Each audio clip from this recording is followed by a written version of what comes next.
Hi, I'm Ikra Khan from Modern Plastic India, and today we are celebrating our 26th of anniversary of Modern Plastic India. And today we have Mr. Rajesh Kumar. Rajesh Kumar from Vibrant Group of India. Yes. Sir, tell me something about your company's journey. Actually, our company is founded by Mr.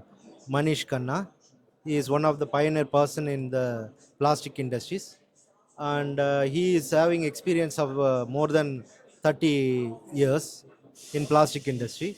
And we are manufacturing master batches and additives for most of the companies all over India, as well as we are exporting to many countries. And thanks for giving this opportunity. Plast India have done wonderful for us.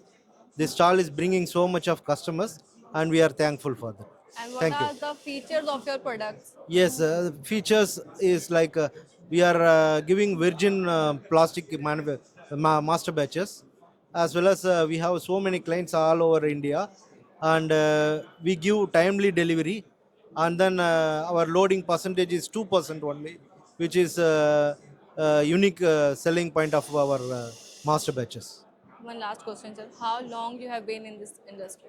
Yeah, we are in this industry right from 2016. Thank you so Thanks much. for Plast India.